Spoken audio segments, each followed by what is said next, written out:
Good morning and welcome to White Bear Unitarian Universalist Church. We are delighted to have you here, whether you're in person or attending virtually. It is good to be together, a community of youth, adults, and children, sharing the values of courage, reverence, and compassion. I'm Jenna Borgmeyer. She, her are my pronouns, and I'm a member of our board of directors. If you have a joy or sorrow you would like shared in the meditation, please add it to the meditation bowl or in the chat box before the opening hymn. Please make sure to gain consent before you put someone's full name in the bowl or chat box. For those online, our cyber social hour starts 5 minutes after the postlude. In the building, our social hall is once again a hub of connection, informal conversation, and cookies. And we hope that you'll check that out. If you're looking for a short and structured time of connection and community, our formalized small group conversations are still happening. Please grab your cookie and coffee and then head your way to the Emerson alcove at the end of the hallway to the left as you exit the sanctuary. Once a small group has gathered, we'll have 20 minutes of focused sharing. We're very delighted to welcome Reverend Shay McKay and Reverend Diana McLean to our pulpit today. Reverend Shay and Reverend Diana are a clergy couple, both UU ministers, and together have created an entrepreneurial art-based ministry called Sacred Depths. Shay grew up in the golden prairies of the Midwest, is a composer and musician, and graduated from Star King School for Ministry in Berkeley. Shay was on our church's staff for a few years. Diana traveled the world with her military family, is a published writer with an MFA in creative writing from Naropa University, and is the proud mother of a 19-year-old son, Aiden. She graduated from Iliff School of Theology in Denver. They live in the metro area with two cats, a dog, and many books. The online auction is officially open for bidding. You can find the link to the auction webpage on the church website or in the e-news. Once you're there, you can register to bid and also peruse the auction catalog for gifts, yummy foods, and fascinating activities. Bidding is open for the next 10 days. Remember to mark December 3rd on your calendar for the bazaar when you can pick up your items and enjoy family fun, music, shopping, and games. A regular feature of the auction has been an opportunity to provide funds for a need identified by the church. This year, our goal is to assist with the moving costs of our highly anticipated new lead minister in 2023. So our fund to need goal is $15,000. Moving is expensive. And if you would like to help bring our new lead minister to WBUUC, please consider a tax-deductible gift to the 2022 fund to need. Welcome to our church. Together we grow our souls and serve the world in love.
Come in.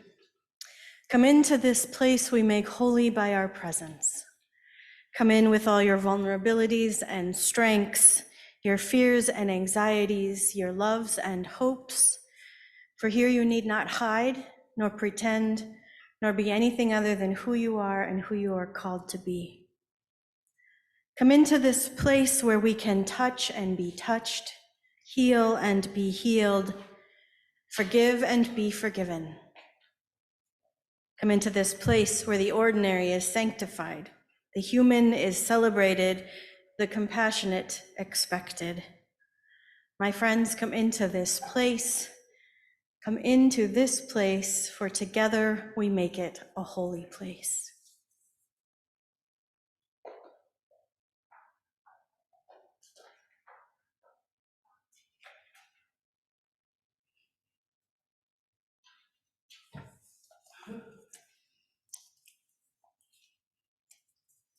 I'm Reverend Roger, and my pronouns are he, him.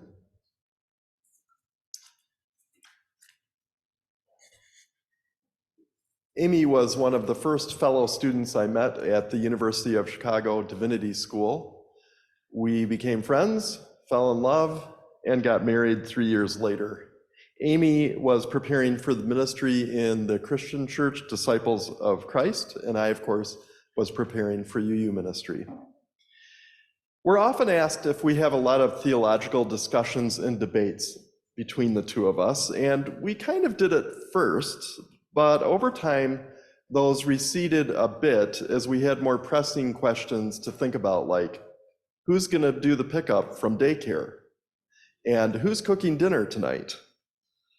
But we still find ways even now to share our spiritual journeys. For example, last December, we did this daily Advent devotional, which brought together the Christian story of Advent and practices around that with the poetry of Mary Oliver. How perfect is that, right? We have navigated our theological and spiritual differences in ways that I think have deepened and enriched both of our journeys. One of the benefits has been to have an in-house spiritual companion who helps us be honest about our chosen faith's growing edges, shortcomings. For example, I have learned from Amy that smugly seeing Unitarian Universalism as superior to all other paths and maybe painting with too broad of a brush about Christianity, like her specific Christianity, not the most positive spiritual attributes. And as she has pointed out more than once, not at all consistent with our UU principles. Pretty early on, we figured out why our interfaith marriage works for us. It's because how each of us feels called to act in the world is really quite similar. For different theological and spiritual reasons, we feel committed to the same things like justice, inclusion, generosity, and compassion. The beautiful and challenging truth is we are all on different spiritual paths. We all have different beliefs and understandings, including in this spiritual community. And here we bring those together to figure out how each of us can really be who we are and who we're called to be. How each of us can live a life that is centered and loving and compassionate. So this morning, we light our chalice in honor of the multitude of pathways that we bring with us here.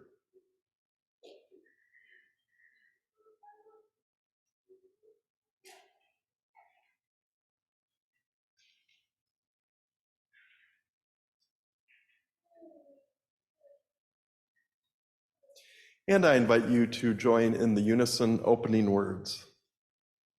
Love is the spirit of this church, and service is its law. This is our great covenant, to dwell together in peace, to seek the truth in love, and to help one another. So our opening hymn is number 1003, Where Do We Come From? You can find this in the small teal hymnal. We're going to do the 5 verses, and note that there's a repeat, so it means we really do each line twice, which if I'm doing my math, that ends up being around 10. So we do each line twice, observing the repeat, and you are welcome to maybe start with the first line of music and then go and then start singing different lines. So Mary's going to primarily play the first melody the first time, and then she'll cycle through them. If you try one that you really like, just stick with it. If you like a lot of variety, switch around. And really by the fifth time we do this, we'll probably have a lot of harmony going on in the room. So let's rise in body or spirit and join in singing.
Well, that was a good try.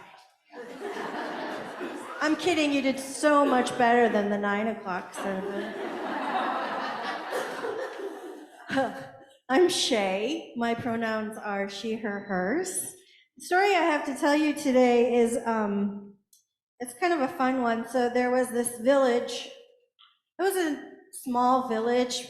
You know, everybody kind of knew each other. They had what they needed, but nothing more. They had a church and a pub and houses, and the defining point of this village was that they had one main road. It was this big, wide, well-maintained road that went right through the center of town. And so the houses and everything lined both sides of this big road, and when everyone was outside on a nice day, not a cold, freezing day, but when everyone was outside on a nice day, they could wave and talk and chat at each other as they were out working and doing their stuff. And so one day, everybody was outside, the dogs were playing, the kids were playing, and you know, people are doing their work, and they're all chatting and singing and whatever, and all of a sudden they notice, because strangers were not common, this woman appears walking down the road toward town, and she's like headed down the road, which means she's gonna walk straight through the middle of town. And she's got this bright clothing on, and it's bright colored and brightly patterned, and she's got this cool hat, like big tall hat on, and she's just strolling down the road. She's smiling and laughing. She's like playing with the butterflies and singing with the birds and waving at everybody, hi, as she walks through town, and everyone kind of stops, and you can't help but smile. So they're waving back and they're saying hi, and she just walks through town, and there they are, and she just keeps walking. And everyone's like kind of stunned, like, what was that? And one of the kids goes, well, that was God, duh. And, well, she was so cool. That was so cool. I loved her clothes. The best thing about her was her hat, one person said. I loved that hat. I loved the color of red of her hat. And everyone got quiet. Someone said, her hat was blue. No, the hat was red. I saw it very clearly. It's my favorite color. I saw it. And someone said, no, her hat was a very clearly blue. And pretty soon they were arguing and yelling and shouting at each other and, back and forth, arguing. There was the red hats and the blue hats. And pretty soon that road down the middle separated them. And then a little later, all of a sudden a wall started going up, and they were building a wall to separate the red hats from the blue hats. There was a red church and a blue church, and a red pub and a blue pub. And never the twain shall meet, right? Families were separated, dogs could never get home. I mean, that wall split that town in two. And for years, that's how they lived, believing that they were right and the people on the other side of the wall were absolutely wrong. Until one day, a few years later, all of a sudden, God appears again. Here she comes strolling down, same old self. She's now walking on top of the wall because it goes right down the middle of the road, and she's waving to everybody and laughing and singing. And finally someone says, "Hey, God, last time, can you help us? Last time you were here, you had this really awesome hat on. And we've been arguing about what color that hat was for years. Can you just tell us what color your hat was?" And she's remembering back, and she says, "Oh, that was my favorite hat I had on that day. It was the best hat I've ever had. It was so cool because one side was red and one side was blue. And so I could just, this way it was one outfit and this way it was a whole different outfit, and it was so cool. All I had to do was turn my head." And then she kept on her way and disappeared, and everyone was just kind of stunned in silence, staring after her, until finally one of the children started laughing and laughing and laughing at themselves, and pretty soon everyone was laughing and rolling on the ground laughing, and pretty soon that laughter knocked that wall down, and they cleared it away, and they all embraced, and they could, see their friends and family again, and we were so silly, how silly we were to separate ourselves over something so silly. And they all lived happily ever after. Please will you join me as we sing our children out today?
Our special collection today will go to Doctors Without Borders.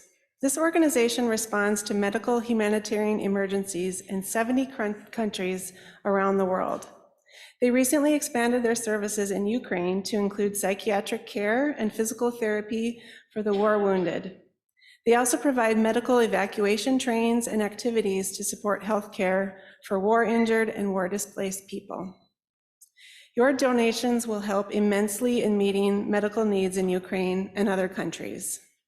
We'll pass the donation plates now.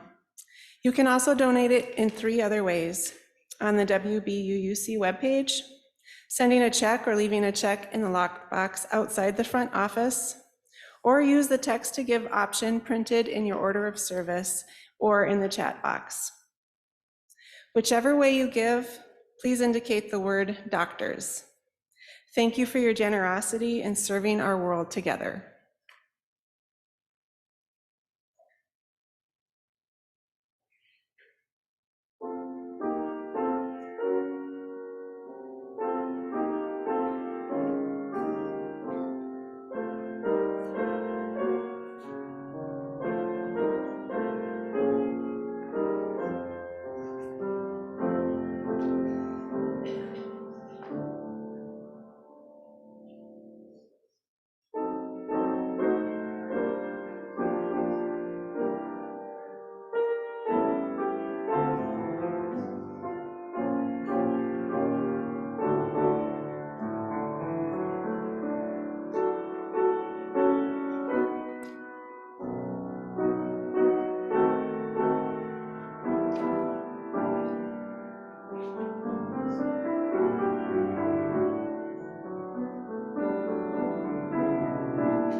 Whether you're in this sacred sanctuary or at home or somewhere else, I invite all of us to take a moment in wherever you are, take in your surroundings, look around, feel around, situate yourself in a place and feel your connection to what's going on around you and the connection to the earth.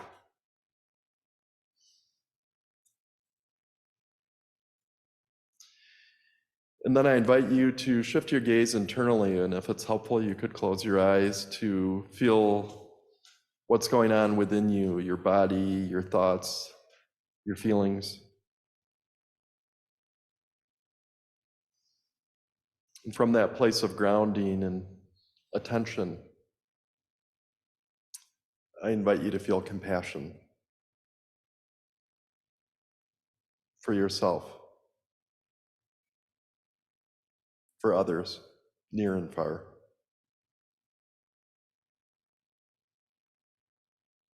For this beautiful planet.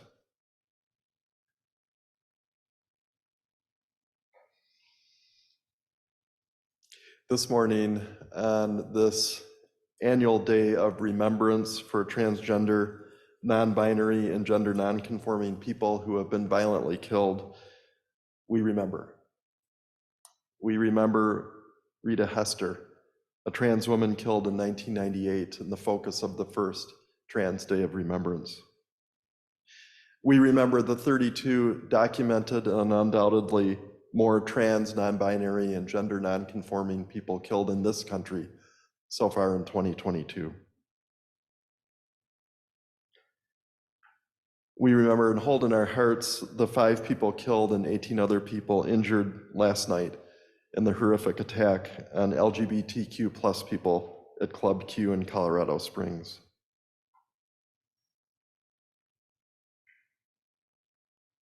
even as we celebrate Lee Finke's overwhelming victory a few weeks ago, making her the first openly trans legislator in Minnesota, we also lament that the killings have so tragically and horrifically continued. So I invite you to take a moment of silence to remember and to lament as I light a candle.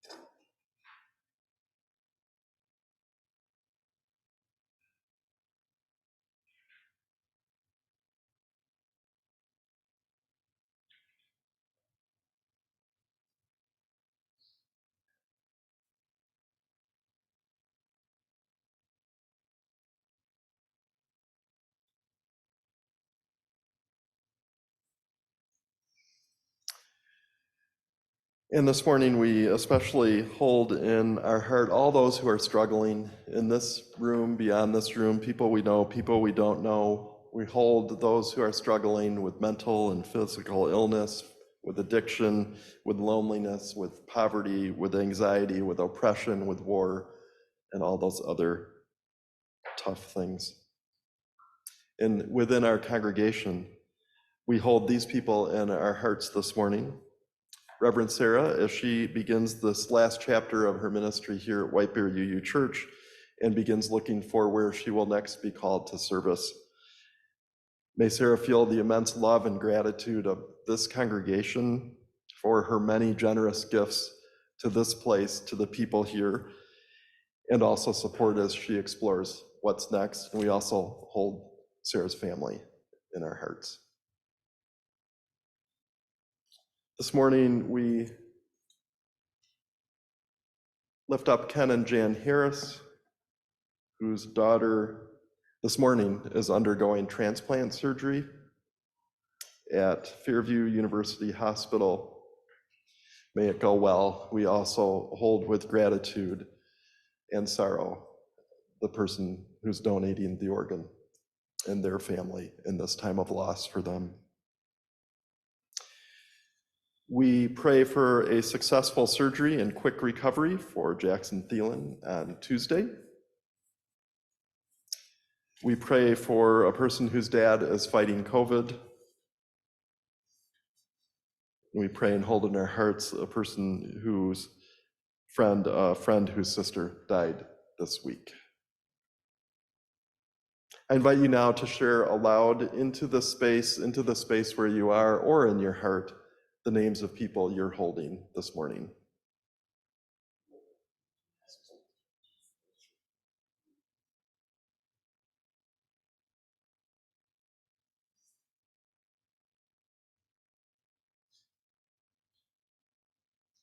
Amen.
I'm Reverend Diana, and my pronouns are she, her.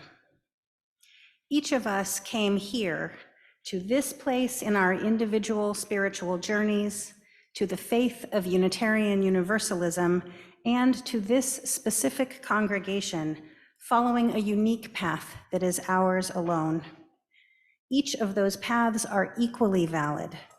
All of them probably had struggles and obstacles and challenges along the way, and all of them certainly asked us to make choices as we went. This is equally true for ministers. This morning, you will hear parts of the journeys that led me and Shay to Unitarian Universalism and to ministry in this faith. Even in one clergy couple, our stories are very different. As you listen to those stories, we invite you to keep your own story in mind. Where did your path begin? Where has it taken you on your journey here? What choices did you have to make? What have you left behind, and what have you kept with you all along the way? If exploring your own story doesn't feel possible or safe right now, we invite you to just enjoy hearing these pieces of ours, and perhaps you will find some resonance within them. So to start, I was raised in the middle of North Dakota, very Catholic, and church was the center of everything. And I was raised unchurched until about age 8 or 10, and then my family church shopped for a bit before discovering Unitarian Universalism at the Second Unitarian Church of Omaha, Nebraska. Growing up in Mandan, North Dakota, church, like I said, really was the center of everything. We lived just a few blocks away from the Catholic church where my mom and dad got married, where my mom was baptized, where my grandma and grandpa got married, where my grandma was baptized, and so on and so forth. And not only did we attend this church every Sunday, but my sister and I both attended the elementary school attached to the church. And this Catholic elementary school, my dad was the principal, my mom was the third grade teacher, and my aunt was the librarian. So really, it was all I knew. Meanwhile, I went to public school with friends of many faiths, and one of the things that led my family to search for a church was that I began asking why my friends got to go to church and Sunday school every week and we didn't.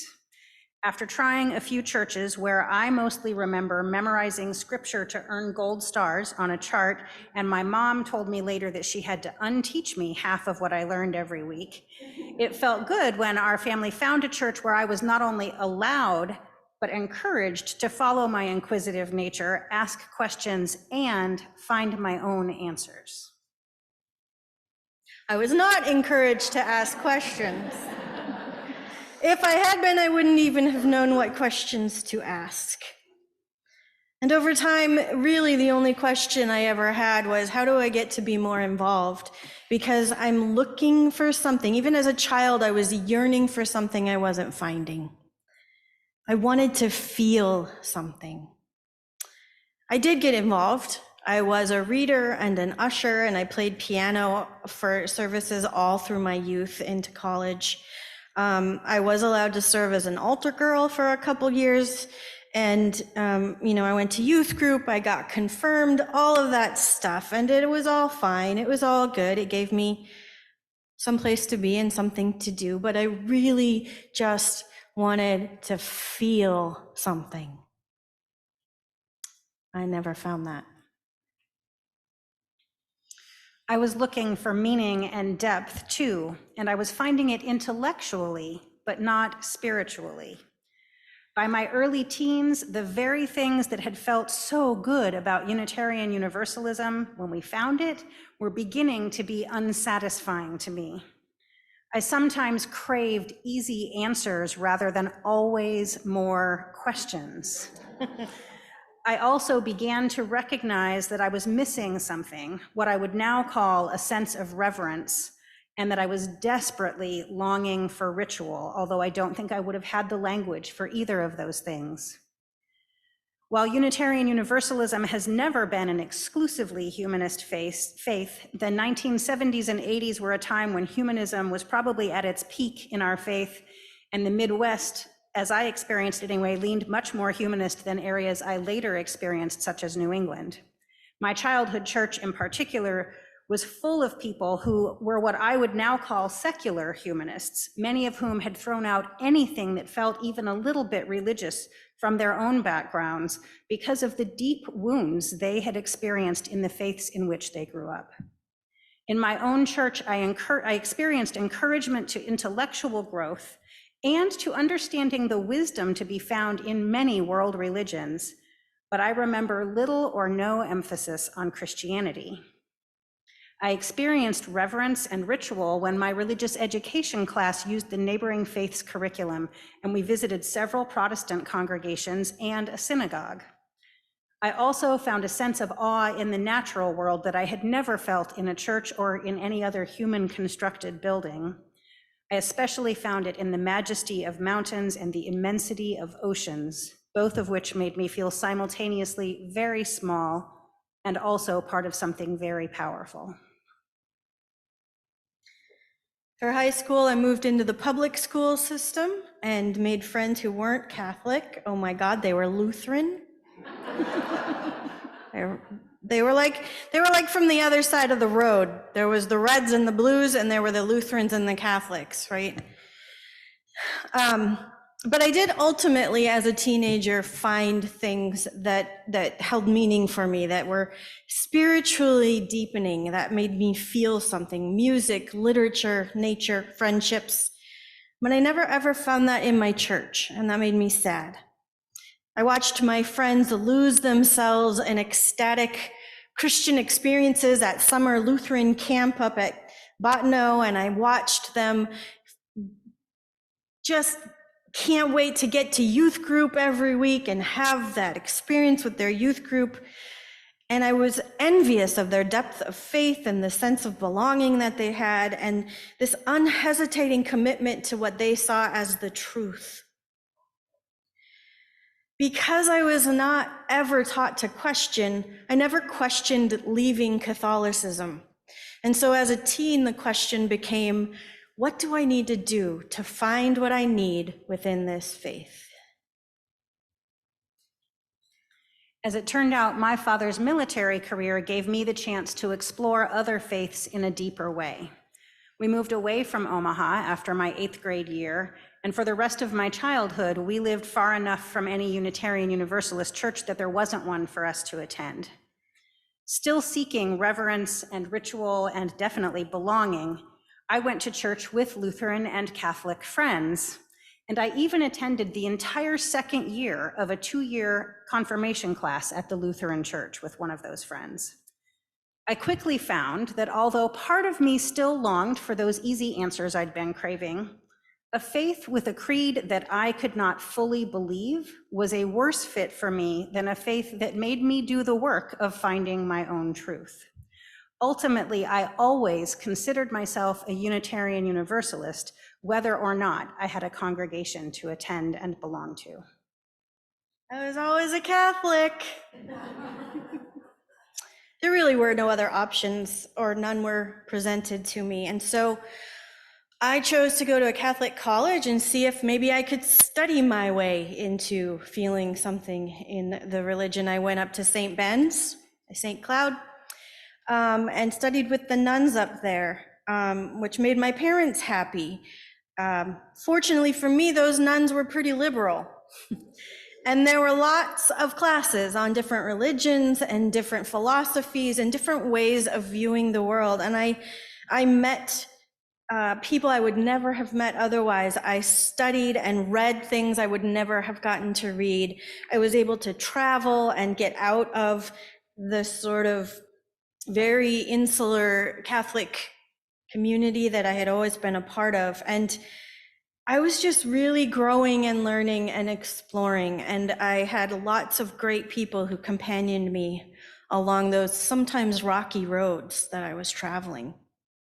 They would witness me and help me choose pathways that ended up leading further and further from Catholicism.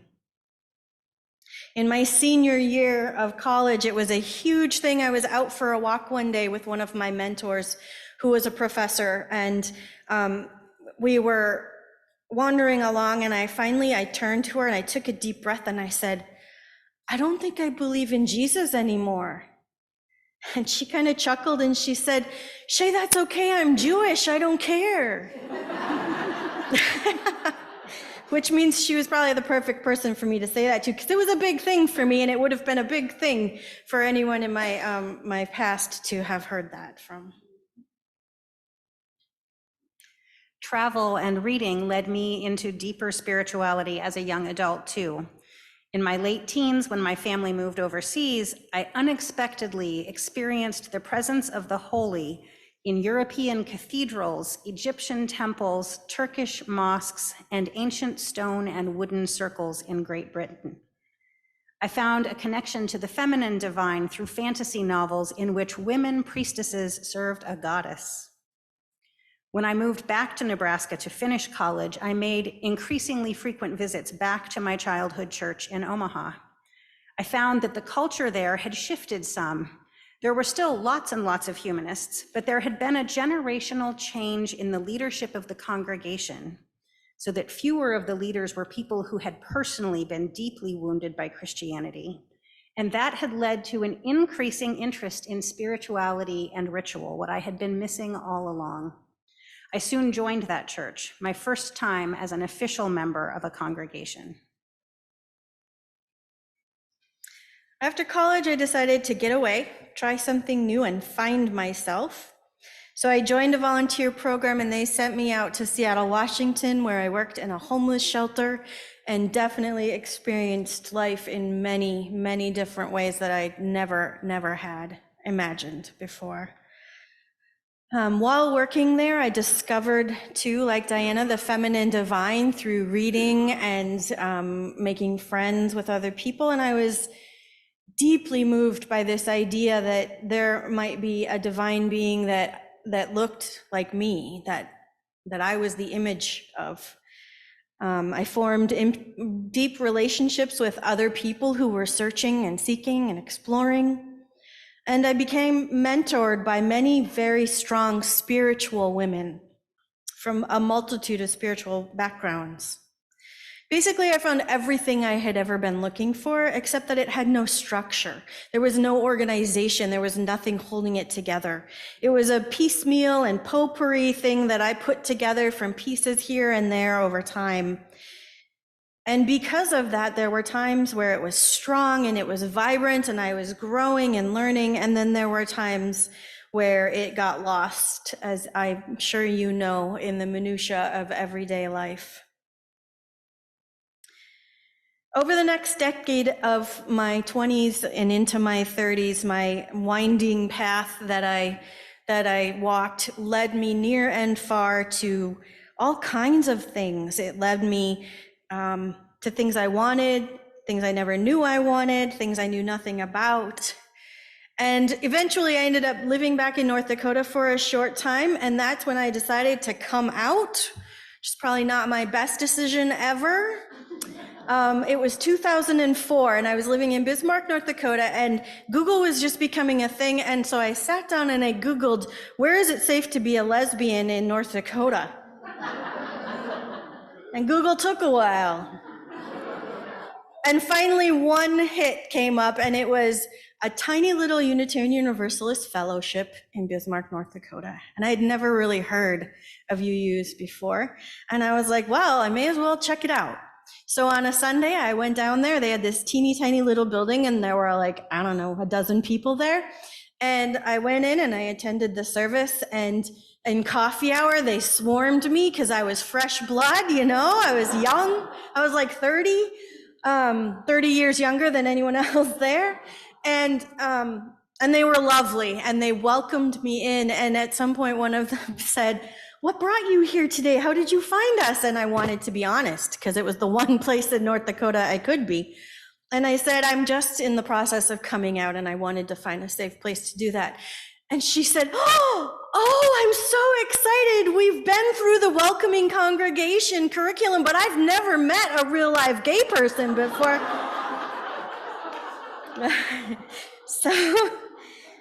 So they were lovely. They were lovely. Over those first few decades of my adulthood, I struggled with lots of things: anxiety, depression, loss, discovered meditation and all of those things. And after 20 years of seeking and wandering, I finally was living in Northern California. I answered a Craigslist ad for a job, and I became the church administrator of the UU Fellowship of Humboldt, California. And that was what brought me into the world of Unitarian Universalism fully, and I knew I had found my people. In my mid-20s, nudges towards ministry began to happen, although I have to say it's much easier to see them in hindsight. First, my mother said she thought that my best friend, who folks was not even a UU, but my mom thought she would be a great UU minister. My instant reaction was a jealous, "Hey, what about me?" followed immediately by complete denial. "What the heck was that thought? I don't want that." Several years later, when my congregation was without a minister and members were taking turns leading worship, I turned them down repeatedly when they asked me. I said, "I hate public speaking. I'll edit your newsletter. I'll do whatever. Just, I'm not getting up there with the microphone and the whole thing." Eventually, they wore me down, and I eventually gave my first sermon there and discovered that preaching actually had nothing to do with public speaking, as I knew and hated it. Finally, at age 30, I went to my first General Assembly, where I got an absolutely unmistakable call to ministry that I could no longer deny. Even then, I postponed it. I was finally living my dream of being a professional writer, and I didn't want to give that up to become a minister. In my 30s, I developed a further connection to the feminine divine, which I had previously only known through those books that I mentioned, and an awareness of the feminine divine within me when I attended my first winter solstice singing ritual in Spokane, Washington, where I lived at the time. And then I immediately joined the women's choir that performed that ritual every winter solstice. That became the cornerstone of my personal liturgical year.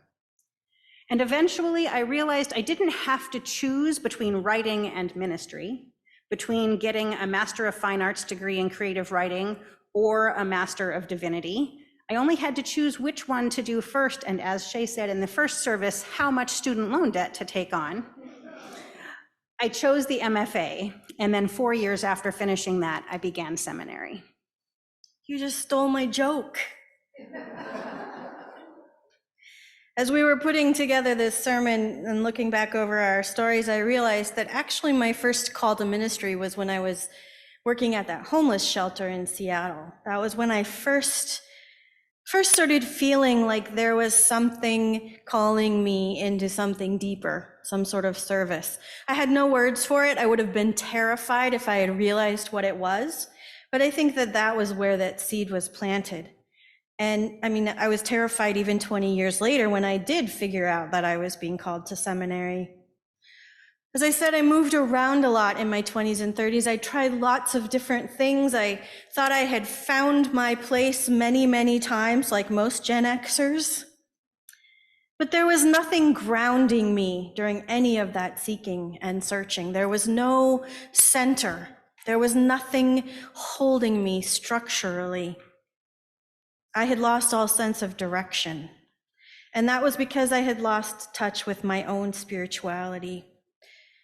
And it wasn't until I found that job at that UU church and started really delving into what Unitarian Universalism is that I began to be able to rebuild a groundwork for myself, that I began to be able to rebuild a sense of identity and truth around my own personal experiences and understanding of the world and everything else. And once I finally settled into that call to ministry came booming out, and I finally decided to go to seminary. As an English major in college, I had always wished that I could fit a class called The Bible as Literature into my schedule, because I was aware of that as a gaping hole in my cultural literacy as a result of growing up in the particular version of Unitarian Universalism that I had.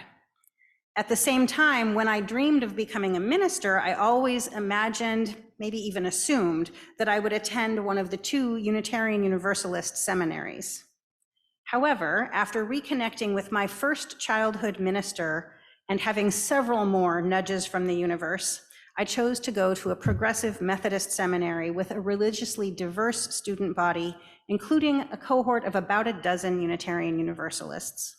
Choosing that seminary gave me opportunities to address the gaps in my own religious education and to equip myself for interfaith partnership that could be based in mutual knowledge and respect.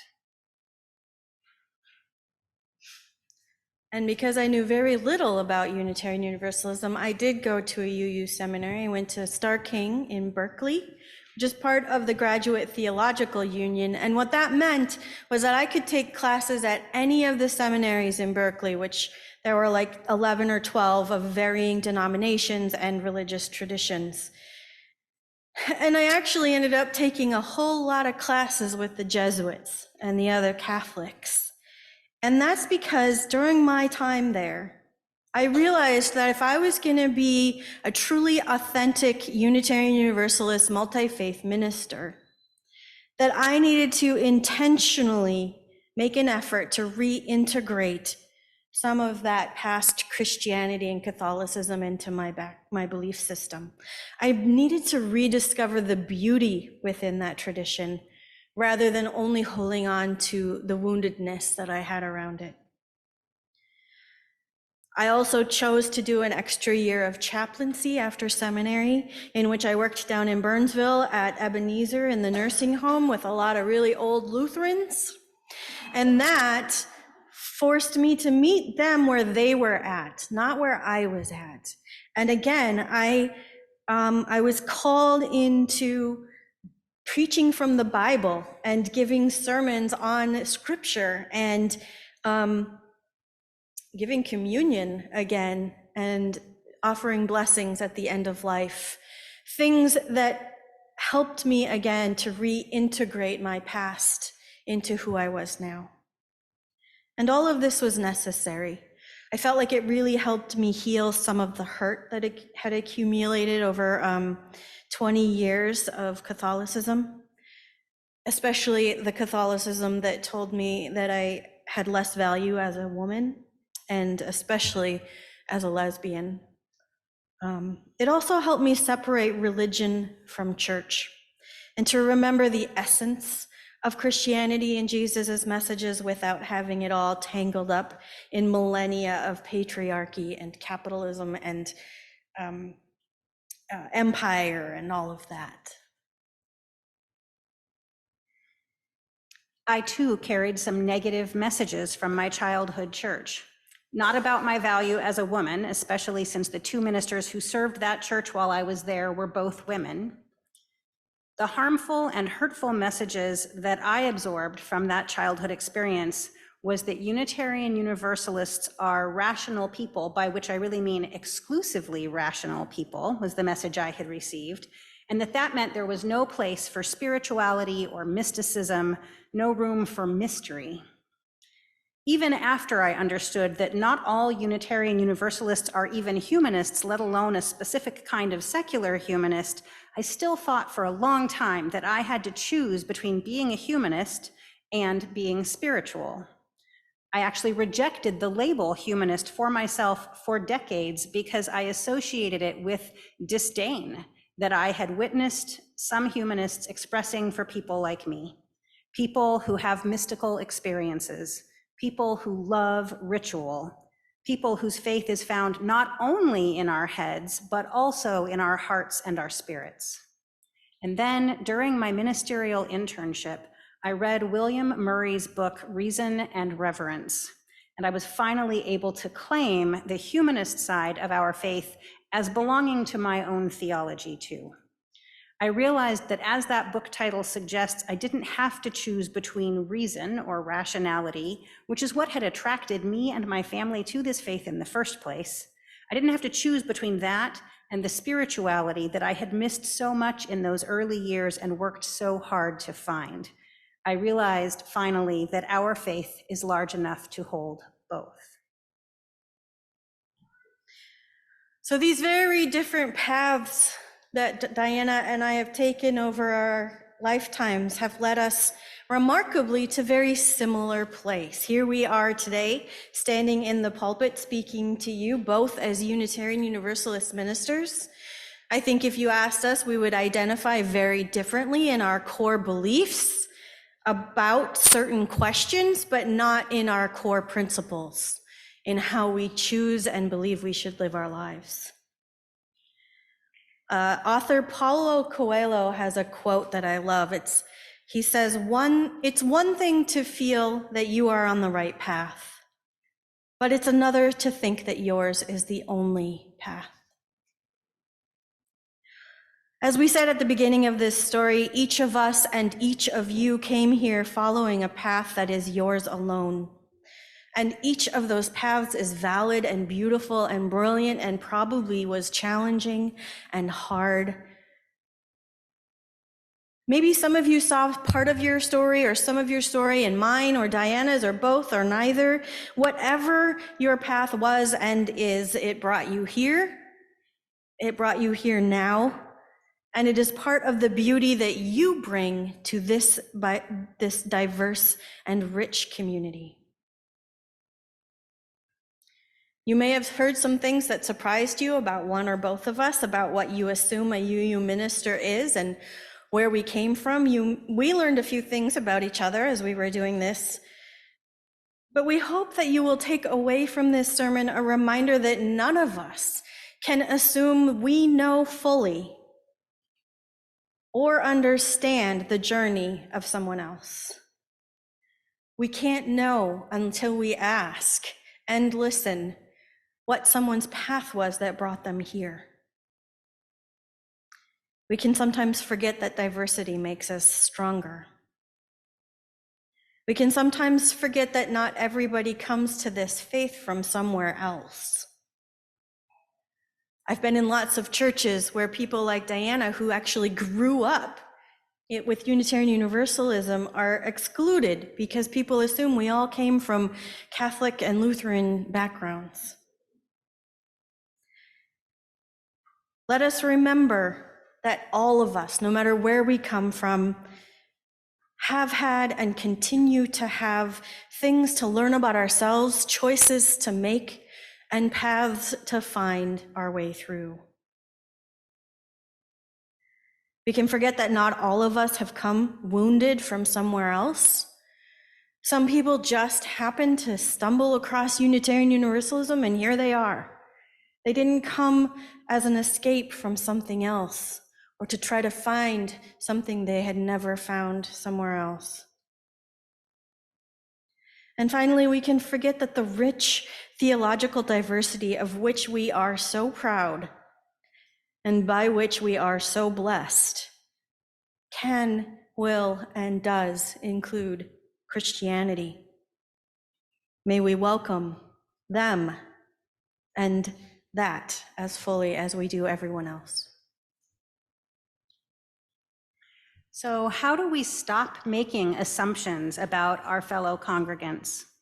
How do we begin to understand and value each person's personal search for truth and meaning? I think the answer is that we take some risks. We have the courage to tell our own stories and to listen. I wonder, do you know what the person sitting next to you believes? Are they a theist, a humanist, something else? Do they maybe identify more with Unitarian theology or Universalist? What or who along their path influenced their beliefs? And what about you? What from your past might you reclaim or reframe or rediscover in the safety of this beloved community? What might you need to let go of in order to move forward to whatever's next in your own individual spiritual journey and the journey of this community? Spiritual growth only happens when we show up authentically, when we take risks, when we encourage and listen to each other's stories, and when we ground ourselves in our shared principles while celebrating the wild and wonderful variety of personal theologies that exist among us. May it be so. Amen, and blessed be. And now I invite you to rise in body or spirit and join in hymn number 318, We Would Be One.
As we prepare to leave our time of shared worship, may we have the courage to share the stories of our journeys and the openness to listen and honor the journeys of those who are here with us and those who have yet to join us. May that be our practice and our prayer. Go in peace, go in love.